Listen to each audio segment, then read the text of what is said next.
नमस्कार दोस्तों, जय श्री हरि। भक्ति रत्ना चैनल में आपका स्वागत है। सनातन धर्म में एकादशी तिथि को भगवान विष्णु की भक्ति के लिए अत्यंत पवित्र माना जाता है। लेकिन क्या आप जानते हैं कि श्रावण मास के कृष्ण पक्ष में आने वाली कामिका एकादशी को इतना विशेष क्यों माना गया है?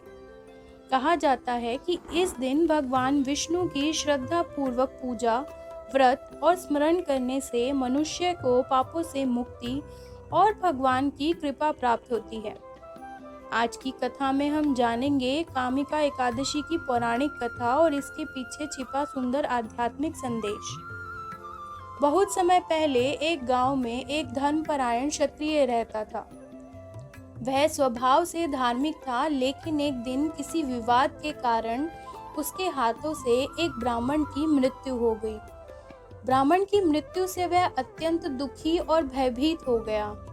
उसे अपने कर्म पर गहरा पश्चाताप हुआ और वह मन ही मन सोचने लगा कि अभी उसे इस पाप से मुक्ति कैसे मिलेगी।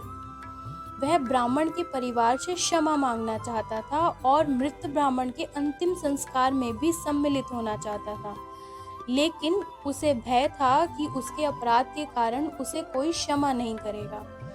उसके मन में पश्चाताप तो था, लेकिन वह अपने कर्म बोझ से बहुत परेशान था। एक दिन एक महान संत उसके गांव में आए। वह व्यक्ति संत के पास गया और अपने अपराध की पूरी बात बताकर विनम्रता से पूछा, हे महात्मन, मैंने बहुत बड़ा अपराध किया है। क्या मेरे लिए भी प्रायश्चित का कोई मार्ग है? क्या मैं भगवान की शरण में जाकर अपने पापों से मुक्त हो सकता हूँ?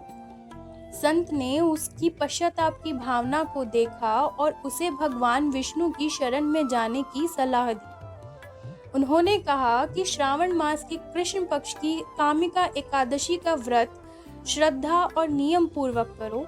भगवान विष्णु का स्मरण करो, उनकी पूजा करो और पूरी निष्ठा से अपना मन प्रभु के चरणों में समर्पित कर दो। उस व्यक्ति ने संत की बात मान ली। कामिका एकादशी के दिन उसने व्रत रखा और भगवान विष्णु की पूजा की। उसने भगवान के सामने अपने सभी अपराधों को स्वीकार किया और सच्चे मन से क्षमा मांगी। दिन भर उसने भगवान का नाम स्मरण किया और रात्रि में भी प्रभु की भक्ति में समय बिताया।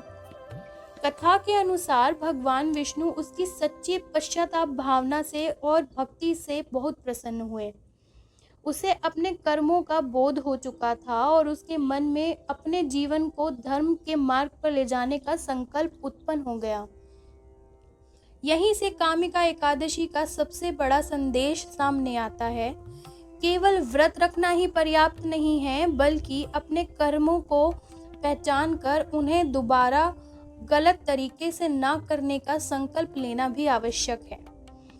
पौराणिक मान्यताओं में कामिका एकादशी को भगवान विष्णु की विशेष कृपा प्राप्त करने वाली तिथि माना गया है। इस दिन भगवान विष्णु को तुलसी दल अर्पित करने और श्रद्धा पूर्वक उनका स्मरण करने का विशेष महत्व बताया जाता है। भक्त अपने सामर्थ्य के अनुसार पूजा, जप, दान और सेवा करते हैं।